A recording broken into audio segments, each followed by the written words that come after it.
მოგესალმებით არასიმბოლური 11 გვაქვს წამოწყებული და ვართ შემდეგ ფეხბურთელზე, რომელსაც მე წარმოვადგენ. იქ გაგვაცნობს, ხო?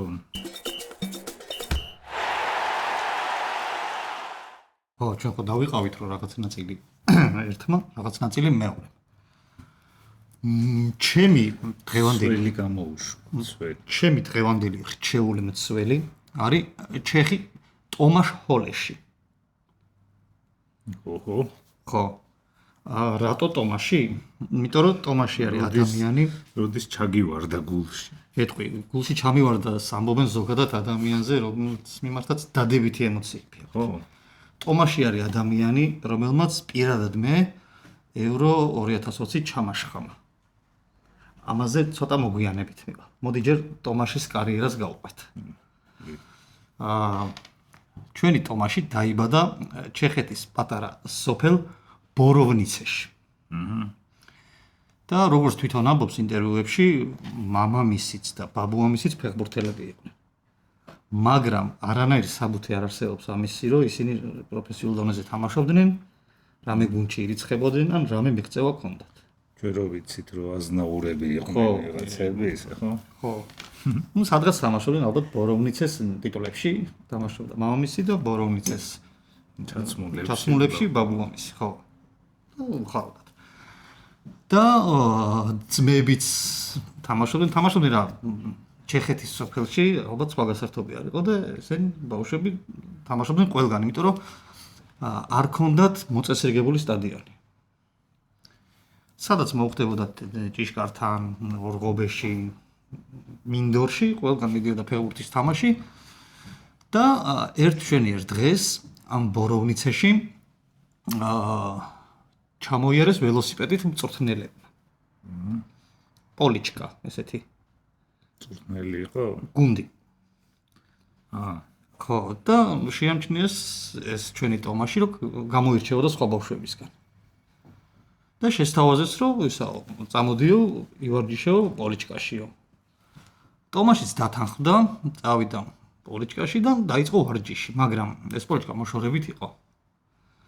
და მასაც მწვრთნელებივით უწევდა ველოსიპედით წადი, წამოდი და წარმოიდგინე ხა ბავშვი რომ წავიდა რამდენიმე კილომეტრი სხვა ქალაქში ველოსიპედით ივარჯიშა და მე უფრო დაღლით კიდე ველოსიპედით წამოვიდა უკან და იღლებოდა. ამაზე მე თვითონ მწვრთნელებმა თქვეს, რომ სწორედ ამიტომ რომ ძლიერი ფეხი აქვს. ხო, ველოსიპედმა და ვარჯიშმა ერთად ესეთი რაღაცა კომბინაცია ჩაატარა. თუმცა დაიღალა ეს. ტომაში იღლებოდა, ხო. ხო, დაიღალა ერთხელ და იღლებოდა არის ყოველ ვარჯიშზე და გამოიქცა. პოლიჩკადან არ მინდაო მე ესეთი ფეხბურთიო, მაგრამ მე ისე მივიდნენ, ზუზუნეს, მშობლებიც ჩაერივნენ, მამა თამაშობდა ფეხბურთს, როგორც ზემოთ აღნიშნეთ და მოკლედ დაიკერა რა. ჩვენი ტომაში და დარჩა პოლიჩკაში. ჩეხეთის რანგით სადღაც მეხუთე ლიგაში თამაშობდა, მაგრამ მე გაიზარდა და გადავიდა რადეც კრალოვეში. რადეც კრალოვე არის ძველი გუნდი 1905 წლიდან და ბევრი სახელები ერქვა რა, რადეც კრალოვეს მიმინო, რაღაცა ლომები რაღაცა და ბოლოს დარჩა ეს სახელი. ქალაქის სახელი, ხო. იცი რას ნიშნავს? არა. რადეც კრალოვე, ვიცი. გამოიცანია, ადვილია. თვითონ გეუბნება, რადეციც და კრალოვეც. შენ ხარ ეგეთებში ძლიერი. მე შემდეგ გუნდს გამოვიცნობ. სლავური ენაა, ხო? ხო, კრალოვე რთა ალბათ. არა. აბა? კაროლ რა? მეფე. კრალოვე იყო დედოფალი. ხო, კაი. რადეც რა იქნება? ლამასი. არა, ბიჭო. სახელი. ქალბატონი ხრადეცი. რუსეთის დედაქალაქს რა ერქვა? პეტერბურგი. კიდე მეორენაირად? პეტერბურგი ეს გერმანული ისა. ხო, სახელი. რუსულად რა ერქვა? არ მახსოვს. კაი, მე რა იყო საბჭოთა კავშირის დროს. ლენინგრადი, მე ჰრადეცგრადი. ო, დედოფლის ქალაქი. აი, ვა, შენგენაც ვარ. უბრალოდ ტვინის განძრევა არ გინდა თუ ძალიან ადვილია. კარგი. გაახარებს ტომაშ ზემერტი, რომ ჰრადეცკრალოვიდან გაანათხოვრეს გამოსყიდვის უფლებით იაბლონეცში. აბარას. მევაშლეები.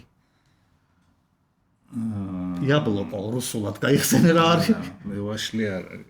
იაბლონიც ვაშლის გამ- ვაშლის ხე. ვაშლის ხე. ხო, ვაშლის ხეების ხეივანი იყო. ხო. ქალაქს ეგეუბნები და ხო, გუნცოც თუმცა ეგ ერქვა და ხო, ხეივანი რატო ამას მიუბრუნდებით და მე ეხლა ქართველი გაგახსენე. ფეხბურთელი თამაშობს. იაბლონეცში. ვინ? ჭანტურიშვილი. ზესტაფონიდან წასულ. მოკლედ ამ იაბლონეცში თავი გამოიჩინა, მოეწონათ და ის უფლება გამოიყენეს გამოსყიდვის და დაიტოვეს კიდევაც.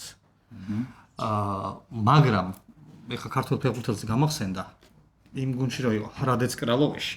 ხო. ეს ჰრადეცკრალოვე იყო ქვედალიგაში ჩეხეთის. ხო. ვალი დიდი. ხო. არც იაბლონეცი და არც ისა არ არის. ბუმბერაზი გუნდი იყო, თუმცა ჩეხეთის თასზე მოუწია უმაღლესი ლიგის გუნდებთან ერთად თამაში. და 2014-ში შეხვდა პრაღის სლავიას, აჰა. სადაც იმ პერიოდში თამაშობდა ლევან ყენია. აჰა. კი ბატონო. ხო, და ორივემ, ტომაშმაც და ლევანმაც ორივე თამაში დაიწყეს ძირითადში. პირველი თამაში პრაღაში მორჩა 1-1 და განმეორებითი მატჩი ჰრადეცკრალოვეში სლავიამ მოიგო და შესაბამისად გავიდა შემდეგ ეტაპზე. ამ ქალაქზე რა ვიცი, იცი? ჰრადეცკრალოვეზე? ხო. აბა, რაღაც პერიოდი ის იყო პოპულარული ქალაქი მეფის დროს ხო. და რაღაც ისინი არის აშენებული კარგი შენობები და ერთი აქვს საათია გამორჩეული. ხო. კლასიკურ საათში ხო გრძელი ის არის, წუთების არის და მოკლე მოკლე საათების, ხო. იქ პირიქით. აა. იმიტომ რომ მაშინ საათი უფრო მნიშვნელოვანი იყო ვიდრე წუთი. ხო. სოფლის პაწყობები. ხო, ჩეხები თან საათებში ისინი არიან და უყვართ საათები. პრაღაშიც ხო არის ცნობილი საათი. აი, მოკლედ იაბლონეცში ითამაშა და წავიდა სლავია. წავიდა სლავიაში და დღემდე იქ არის და თამაშობს სლავიაში. ეხლა მივადექით მის სანაკრებო ამბავს. სლავია რატო ქვია, იცი? დიდება. არა. პრაღის დიდება, სლავა, რუსული გაიხსენე. აბა, სლავები. ხო. სლავები, პრაღის სლავები. ხო, სლავია აი რაღაცა იყო პან სლავური მოძრაობა და სლავია სხვა ქვეყნებშიც არის. ბოსნიაშია, ბელარუსია, ბულგარეთში. ბულგარეთს არის მგონი. და მაგიტო ქვია, რომ სლავების გუნდი. ხო, სლავების გუნდი. არა, დიდება. დიდება არა. ხო, თუმცა დიდება ქონდა ამ დიდება ქონდა, ნუ ჩეხეთის ჩემპიონატის მე-20 საუკუნის დასაწყისში მიტროპასტასი აქვს მოგებული ჩემპიონთა ლიგის ერთგვარი წინამორბედი. ხო, ხო, ეგენი შენიცი. ისტორიის მასწავლებელი შენ ახარ. მივადექით ტომაშის სანაკრებო კარიერას და მისი ვინ გამოიძახა? არ მახსოვს ვინ იყო მწვრთნელი მაშინ. შეკი ბილეკი, აბა. ბილეკი? არ ვიცი, მეც არ ხო, მახსოვს. არ მახსოვს. როდის მაგრამ გამახსენეთ, არ ვიცი. მნიშვნელოვანი არის, რომ ნუ ძველია, არაფერი ისეთი არ მოეთხოვებოდა განსაკუთრებით გოლების გატანა და ასე შემდეგ, მაგრამ ნიდერლანდებს გაუტანა. აი ზუსტად 2020 წელს ევროპის ჩემპიონატზე უცნაური ჩემპიონატი იყო ბევრ ქალაქში რომ დარდებოდა ხო გახსოვს? ბაქოში რო ვიყავით. ბაქოში რო ვიყავით ჩვენ, ისე დაემთხვა რომ მოგვიწია მეოთხედფინალების ერთ-ერთ თამაშს უნდა წავსულიყავით, რომელიც ბაქოში დარდებოდა და ყველანაირი ლოგიკით უწევდა ნიდერლანდების გასვლა. და მიხაროდა რომ ჩავალ, ნახავ და მერვე ფინალში ტომაშმა კარიერაში პირველად გაიტანა გოლი და გააკეთა საგოლე პასი. და ნიდერლანდები გააგდო და შემდეგ ეტაპზე გაიყვანა ჩეხეთი და ნუ გახდა იმ პერიოდში ჩეხეთის საფეხბურთო გმირი. ხო, ის თქვათ რომ მეოთხედფინალი მე წააგეს დანიასთან კი იქვე ვიყავით და ჩვენ თვალწინ აი ესე დავცინოდი ტრიბუნიდან ტომაშს და მის მეგობრებს. თუმცა ის თქვათ რომ ჩეხი ფანები არ შეუშვეს. თუ არ იყვნენ. არ იყვნენ ხო არა. დანიელები იყვნენ, ჩეხები არ. რამდენიმე დანიელი შეხვდა ისიც ჩაიარეს ჩაიგინეს. დანიელები ბევრი იყვნენ. ხო, ჩეხები ასე. ჩეხები ნაკლებად ძალიან კი. ხო და მოგეთ ამის მერე ტომაში გახდა ძალიან ესეთი საინტერესო ხო დაფასებული რა თქმა უნდა საინტერესო პერსონა ჟურნალისტებისთვის valuable კაცი და მთელი ჩეხური მედია და ჟურნალისტები მიაწყდნენ ბოროვნიცეს რეკლამაშიც გადაიღებდნენ არა სხვადასხვა ძალიან მორიდებული ბიჭია რასაც ვერ იტყვით სოფელზე სოფელი იმიტომ რომ თელმა სოფელმა აუხედი ხო ტომაშის ეს წარმატება მიიწება ეს მარტო ტომაშის კი ეს მთელი ბოროვნიცეს გამარჯვება და ყველა ვისაც ინტერვიუ ჩამორთეს ყველა თქვა რომ ტომაში ჩვენთან გაიზარდა რას ლაპარაკობ ამ ევროპასი არ მიმეცა ხო მე ჭაგდარბოდა აგერ თამაშობდა და ეს თავით დარტყმა მე ბიძა ჩემმა ასწავლა და მოკლედ ეგეთ სისულელეები ეგეთი მხიარული ქალაქ სოფელა არის ეს ბოროვნიცე რომელიც 1350 წლის რაღაც ხელნაწერში არის ნახსენები. კაი ძველი არის რა. ეს ტომაშის ოჯახურ ცხოვრებას რაც შეეხება. ხა ბოროვნიცეზე მე გადავალ კიდე. წყნარი მშვიდი ბიჭია როგორც გითხარი. ყავს მეუღლე, ოღონდ ესეთი საბუთი არ არსებობს რომ ოფიციალური ცოლ-ქმარი არიან. მონიკა. თვითონ მოცხადებული. ხო, აი ეს გადაწყვიტეს ორი შვილი ყავთ, ეხლა ხან შეეძინა სხვათა შორის მეორე გოგო, პირველიც გოგოა მეორე ნელინკა. დედა ისე დიასახლისი, ორი ძმა ყავს, ირჟი და რომანი. ჩემი სეხნია ყოფილი. ირჟი. გიორგი? ირჟი გიორგია, ჩეხური. ჟირი იწერება ესე ტრანსკრიფციით რო წაიკითხო. ჯეითი. მაგრამ შენ გენდობი ხო იცი? და მამა ყავს ედვარდი. აი ეს და რობერტ დავამტკიცეთ ფეხბურთელია თუ არა. ეხა ბოროვნიცეზე გეტყვი. ქალაქებში ხომ მაგარი ხარ? აბა ბოროვნიცე რა არის? არ ვიცი ბოროვნიცე. ხო, ქალაქი თუ იყო ეგეც არ ვიცი. სოფელია, სოფელ ქალაქა რა მოკლედ. გეტყვი. აი, ხედავ, მეც რაღაცა ვიცი. ჩეხეთში არის რამდენიმე ბოროვნიცე. ეს არის ბოჰემიაში. ბორ ჩეხურად ნიშნავს ფიჭვნარს. ბოროვნიცე არის დასახლება ფიჭვნართან. იაბლონიცე ხო არის რომ ვაშლნართან. ვაშლის ხეივანთან. იაბლონიცეც რამდენიმე იქნება. ხო, კი, ხე არ მგონი ვაშლი ყველგან ვიცი. ესეთი რაღაცა არის რა ჩვენთან ხო გვაქვს ჩვენც ეგეთი სოფლები. ახალ სოფელი, ციხის ძირი.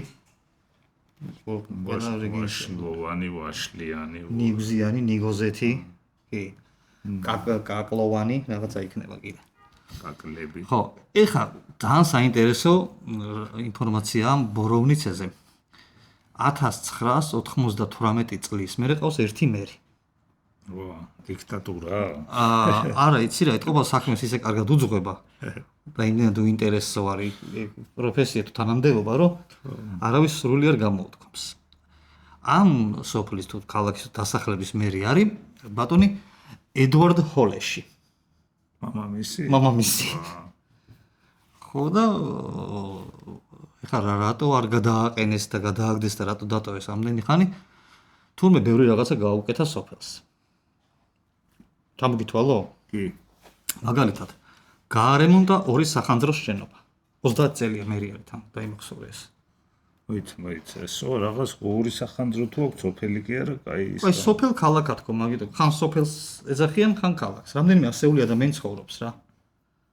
მაშინ სოფელი გამოდის. ორი სახანძრო რა? არ ვიცი. გაწელილი სოფელია. ხო შეიძლება ერთი აქეთ, მეორე იქეთ. ან ხო თაგორიანი არ არის.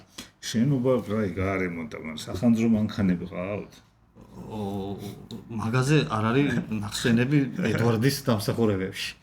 და დომინო უყიდა. ხო, რაღაცა იქნება, ხო. შემდეგი ისა საქმე რაც გააკეთა ედვარდმა არის ძველი ავტობუსის გაჩერება შეცვალა ახლა. ხო, აი, რაღაცა პროგრამა იქნება ჩაანაცვლე ძველი კი ბატონო. შემდეგი განაგრძო, ანუ მალამ დაწყებული ხონა რაღაც. განაგრძო ეკლესიის ორღანის რესტავრაცია. 30 წელი ვერ გააკეთა? მანამდეც აკეთებდნენ. განაგრძო. ანუ ვიღაცამ დაიწყო. არა, განაგრძო და დაასრულა. არა. არა. განაგრძო ანგზელი ორღანია შეიძლება. ხო, არ ვიცი, ორგანი ზოგადად დიდი ინსტრუმენტი არის და და ეს რამდენიმე ფენა და რა კლავიშები ხანდა. ხო, და ისა, არა, კლავიშები ასეც აქვს, ხო, ესე. და ფეხზეც იგივე ამბავი არის რა, აი ესე უკრავ. და იქ დიდი საყვირები არის და სერიოზული რესტავრაცია. რაღაცა ჭირს ეთო, ან ფეხის პედლები. ხო. თორე ამდე ხანს. ამდე ხანს უნდა დაემთავრებინათ. ასევე გააკეთა სოფელში ჩეჟ პოინტ. ჩეჟ თუ ჩეკპოინტ. ჩეჟ, ამ ჩეხეთის პოინტი რა. დროშა დაარჩო. არა, ეს ნახე სერიოზული საქმე გააკეთა ედვარდმა. ფაქტიურად იუსტიციის სახლი, სადაც მოსახლეობას უადვილდება ნებისმიერი საბუთის აღება. და სუბოლო ინიციატივა არის, რომ ხوار დავიწყოთო უძველესი ქარის წისქვილის რესტავრაცია. ანუ რესტავრაციებში ძალიან მაგარია. ხო, მაგრამ ხნას ახლა სოფელში. ხო. და მოკლედ სოფელი ძალიან მადლიერია და ესეთი ისიც არის ფრაზაც ჟღერს რა, რომ ერთი ჰოლეში სოფელს უვლისო და მეორე ჩეხურ ფეხბურთს. ნახოთ აბა ეხლა. ხო, ნახოთ და პირველ თამაში რა ქნეს ჩეხებმა? ვის ხვდებოდნენ? წააგეს. 2-1. არა სერიოზულ გუნდთან მაინც. ვისთან წააგეს? კორეა, სამხრეთ კორეა. სამხრეთ კორეასთან წააგეს, კი ბატონო. ხო და გახსოვს გუნდებს რო და ჯგუფებს რომ მოვიხილავდით მაშინ რო გითხარი რომ კორეელებიც რო უმორწმუნეები არიან რაღაცების ჯერათ მეთქი. ო 4 რო არ უყვარ. ხო, ტომაშიც არანაკლებიც რომ მორწმუნეა. ოღონდ ისა რელიგიური მარტო ძალიან რელიგიურია რა ევანგელისტურ ეკლესიაში მამამისი რო ორგანს აკეთებს.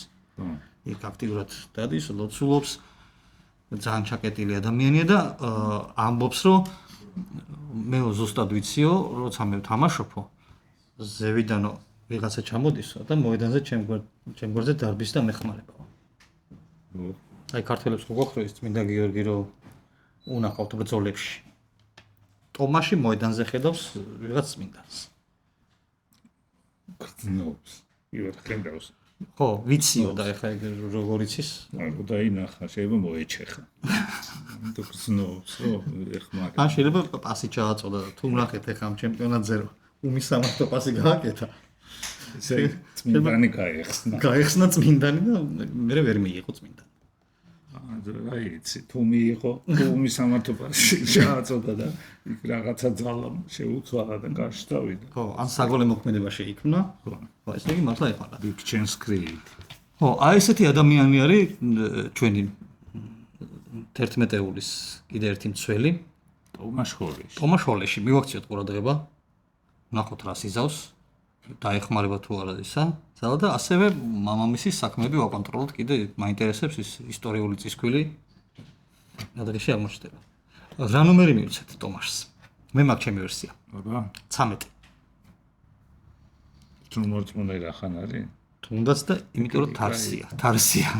კაი. ჩამიშხამა 2020 ხო გითხრა. კი ბატონო, არავისთვის არ მინდოდა 13 და ღირსია, მეტის ღირსია. შემდეგ ფეხბურთელს უკვე ალბათ ისე გიორგი წარმოგიდგენს ჩვენს ნახეთელში. ნახოთ, ვინ იქნება ის იღბლიანი. ხვალამდე. მაგრამ ხვალამდე გამოიწერეთ, დაალაიქეთ, დააკომენტარეთ და ასე შემდეგ.